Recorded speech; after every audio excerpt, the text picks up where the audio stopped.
So, Isaac, we are now 3 days past the most significant endorsement of the 2024 campaign, possibly, and Taylor Swift backing Kamala Harris for president on Instagram came shortly after maybe the other more significant endorsement, which was former Vice President Dick Cheney. If you could sum up this situation in a Taylor Swift lyric, what would it be?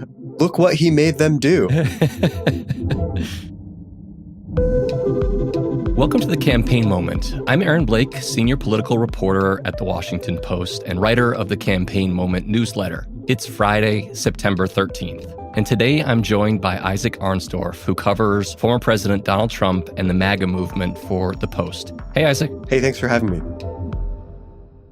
So, Isaac, just tell me what you've been up to in the last few days after Tuesday's big debate. Well, we've been reporting out the aftermath for Trump. Despite his claims that he definitively won, the data, the polling doesn't support that. And, I've talked to a lot of his allies and supporters and advisors who, it wasn't exactly the performance they were hoping for. They'll acknowledge that Harris outperformed the very low expectations that he set for her. And so the question becomes, where does that energy and frustration go? And we're going to get into the aftermath of Tuesday's debate on this show. We're going to devote pretty much the entire episode to that, breaking down not just what happened, which we went over in our show late Tuesday night, but also how the campaigns are reacting, what those polls that Isaac talked about show, and where this leaves us for the race ahead. Isaac, you mentioned how this is kind of playing within Trump world and kind of the acknowledgement, at least privately, that this didn't go well. But what is the level of concern? Like, where is it on the scale between this didn't go very well and like panic about how much this hurt him? Well, the campaign already put out a memo about its internal polling, which they say shows that he improved. So supporting the argument that he's making that he won and he doesn't need to do any more debates. But more often what you're hearing is an argument that it doesn't matter. That could be right. Views of Trump are very stuck, very hardened for years and years and years. Harris has a lot, as a newer, less well-known figure, has a lot more room to move, but still moving the polls in this election is nudging a boulder up a hill either way. Yeah, I think that's a good point. Like, nothing in this race has moved at several points, in one fell swoop, and we shouldn't necessarily expect that to be the case after this debate. But I did want to go over some of the poll numbers that we do have so far to get a sense for, what this could mean moving forward. And I wrote about this on Wednesday. We've had a couple instant post-debate polls. CNN poll showed her being judged the winner of the debate by a 63-37 margin. It's one of the biggest margins that we've seen since 1984. It's not the biggest, but it's one of the biggest. Kind of similar to what the June 27th debate was between Biden and Trump. Trump was a 67-33 winner in that debate. So that gives you a sense of how lopsided the views of this were. A couple other numbers that stood out to me. One was people said 42-33 that they thought Harris had a, quote, better plan for solving the country's problems. Her favorable rating increased by 6 points among people who were watching this debate. But on the flip side, one thing that I was really struck by was the poll also asked who voters preferred on specific issues. And Trump led by 20 points on the economy, on immigration, two of kind of the big issues that have been haunting Democrats throughout this race. And it just got me thinking, like, this is clearly a net positive for her. This debate was a good thing for her. But, like, did it actually impact the fundamentals of this race? Like, if these issues are still looking like that, and as you mentioned, if views of Trump are baked in, like, I guess, what's your sense, whether based on that data or from other things about whether this can move things even on the margins? And what are the data points that you're paying attention to? Well, I just remember talking to Republicans looking at similar data points in the 2022 midterms and expecting that to lead to a red wave, and it didn't. So I'm not sure that actually when voters tell pollsters that this is my number one issue and here's who I trust more about it, that actually ends up being how they make up their mind in the voting booth. Right. And so I just want to throw out that caution because I remember how many Republicans were looking at that and kind of at a loss to explain what was happening. Harris had two objectives in that debate. One was to define herself, to introduce herself to voters who wanted to know more about her. But what she spent most of the time doing was reminding people what they didn't like about Donald Trump and putting him on defense, getting him to talk about things that are standard fare for his rallies, but that a majority of the electorate, people who aren't frequenting Trump rallies, are frankly pretty sick of and not thrilled with.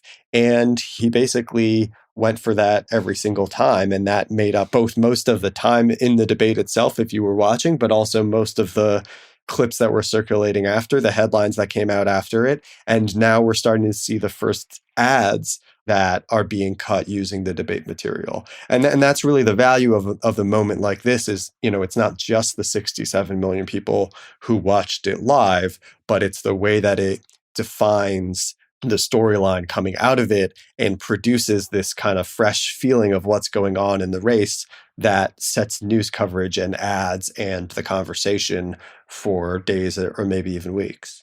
Yeah, and I think that's a really good point that the viewership of this debate was huge.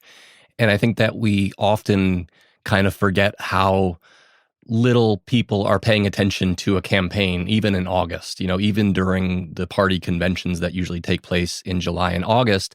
And a lot of people who hadn't tuned in to the January 6th committee hearings or Trump's criminal cases or, even consuming precisely what's happening at the border or with inflation, they're kind of tuning in. And this was maybe the introduction for a lot of people. I mentioned some of the poll numbers from that instant CNN poll.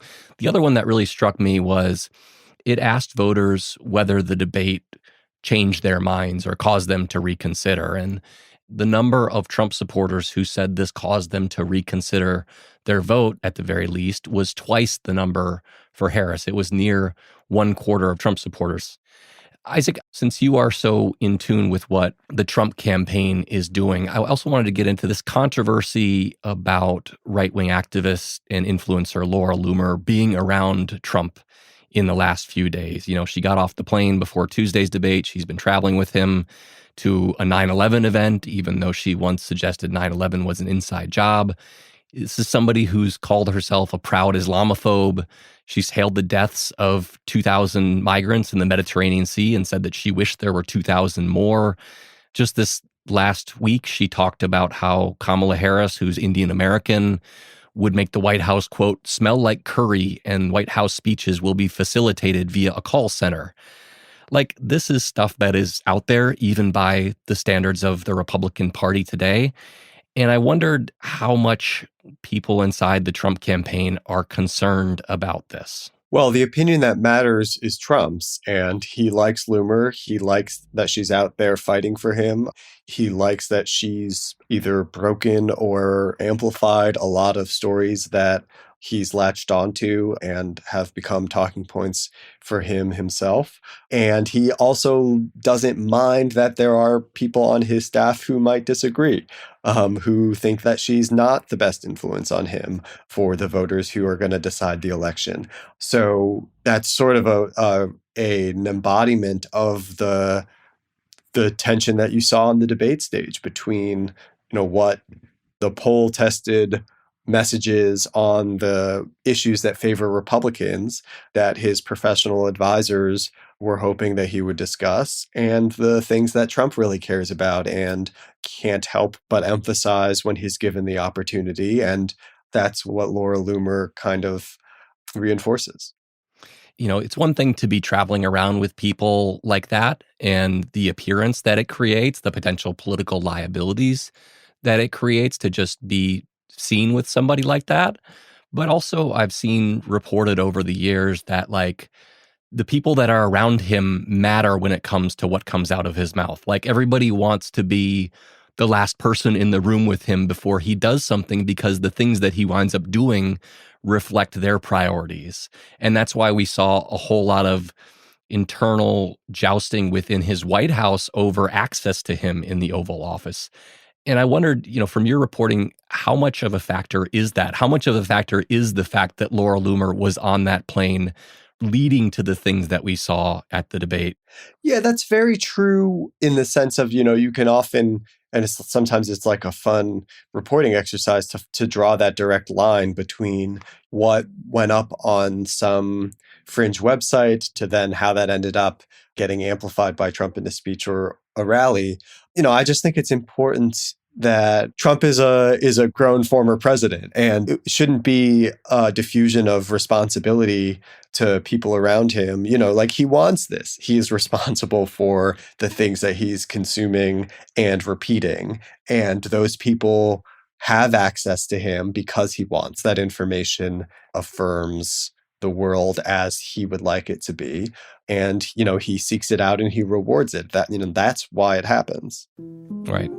After the break, we are going to get into that a little bit more, specifically when it comes to how misinformation from certain corners of the internet works its way into the mouth of the former most powerful person in the world. We'll be right back.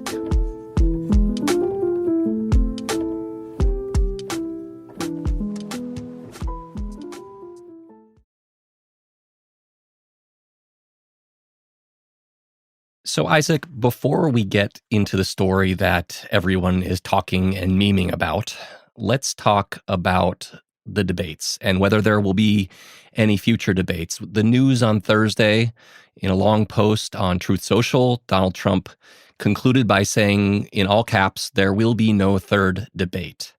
This comes after a lot of back and forth between the two campaigns about when that debate might be held, who wants the debate.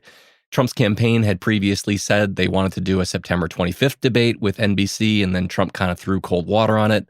The Harris campaign was pushing for an October debate. We've seen CBS News propose a debate for October. But it sounds like, at least for now, Trump says there won't be future debates.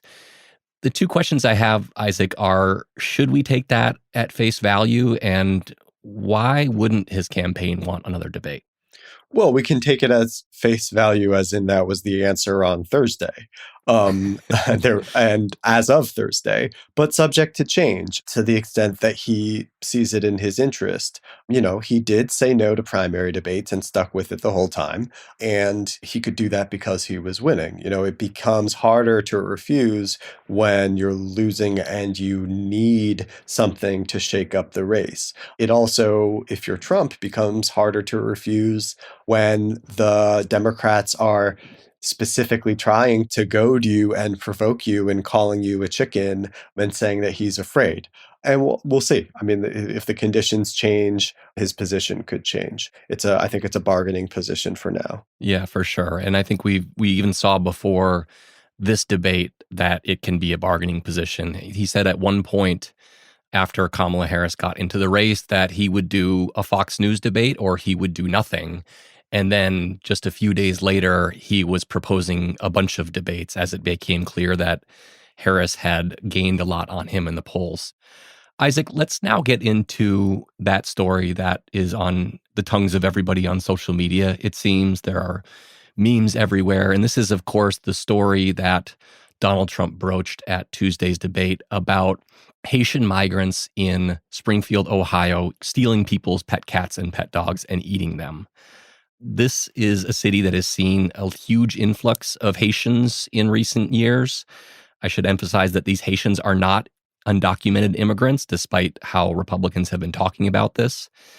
J.D. Vance and Elon Musk really got this ball rolling by pointing to very thinly sourced reports on social media about this happening in Springfield, Ohio. But there's no actual evidence of this. And the city manager of Springfield, Ohio, has said that there is no credible report of this happening. So what we're talking about here is misinformation. And I think it's also worth emphasizing that, a lot of people are having fun with this and are putting out memes there. We're seeing both sides do memes about this. Like they're both playing this up at this point. But it is worth noting that the underlying claim here is a very dehumanizing one about these Haitian immigrants in Springfield. There was also reportedly a bomb threat at City Hall on Thursday. Several schools were evacuated and one was closed on Friday due to the threats.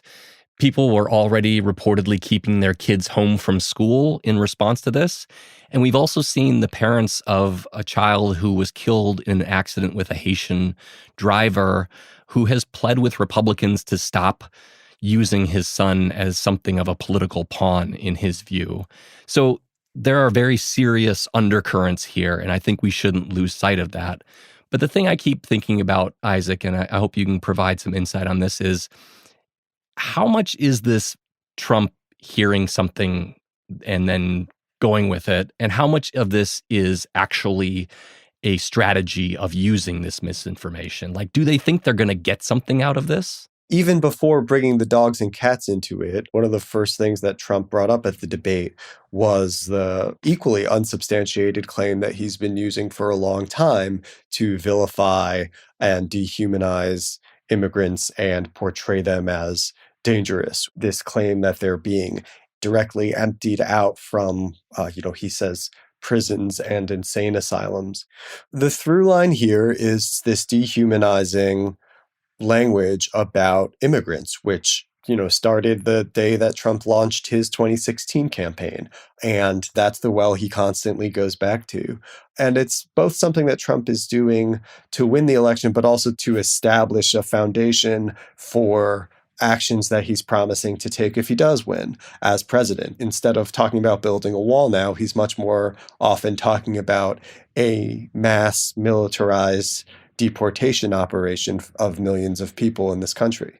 I think it's pretty clear that this is a deliberate strategy. Whether it's a smart strategy or not is to be determined. But I do think that we have seen in the past that however much Trump focuses on this topic, whether it's, what he said when he launched his 2016 campaign or all the talk about migrant caravans flooding into the country ahead of elections in recent years, like this hasn't been a silver bullet for the Republican Party. They thought it might be in the 2022 election, especially because illegal immigration across the border was hitting new highs, and that didn't turn out to be the case. It was actually a historically good election for Democrats, given they held the White House. And so I'm not sure that it's necessarily a smart strategy from the Trump campaign because we haven't necessarily seen the dividends of this strategy. Isaac, I wanted to touch on one last subject, which is the thing we talked about at the top of the show. These endorsements of Harris that are making news. The Taylor Swift endorsement, Dick Cheney, and now former George W. Bush Attorney General Alberto Gonzales. I've spoken about how I think these things could matter, and I think this can give people the permission structure, who are conservative to maybe come around to Harris or maybe even sit out the election if they're not comfortable with Trump. As far as Taylor Swift goes, there is evidence that this has led to a flood of voter registrations, or at least people interested in registering to vote, and that could certainly help the Harris campaign. But what is your take on how much this matters, and is the Trump campaign concerned about these kinds of things? I remember where I was when I found out about the Taylor Swift endorsement. I was in the spin room in Philadelphia right after the presidential debate on Tuesday. And one of the other reporters had her Instagram post on her phone, and we were in a scrum with one of Trump's spokesmen and asked him about the endorsement. And he brushed it off saying, "I don't know anything about it. I'm not a teeny bopper." And actually that actually is exactly the kind of response that is compounding the effect. So the Trump campaign is intentionally, strategically focusing on men under 50. That's why you're seeing Trump go on a lot of these podcasts that are different from this one. And the gender gap, which is something that we've seen consistently between Democrats and Republicans, but is, depending on the poll, seems to be growing. With women supporting the Democrats more and men supporting the Republicans more, right? Yeah. There's sort of there's a strong cultural aesthetic component of this also.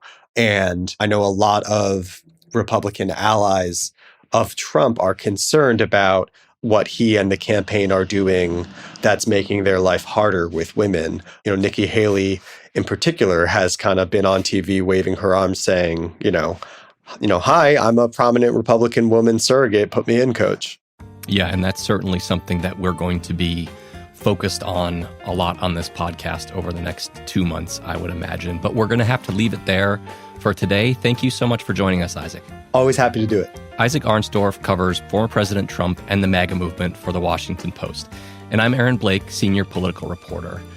Also write the Campaign Moment newsletter, of course, which you can find a link to and subscribe to in our show notes and at postreports.com. And make sure that you're subscribing to this Campaign Moment podcast for more on everything that happens between now and Election Day. Find us wherever you listen to your podcast. Today's episode was produced and mixed by Ted Muldoon. It was edited by Lucy Perkins and Mary Jo Murphy. Have a great weekend.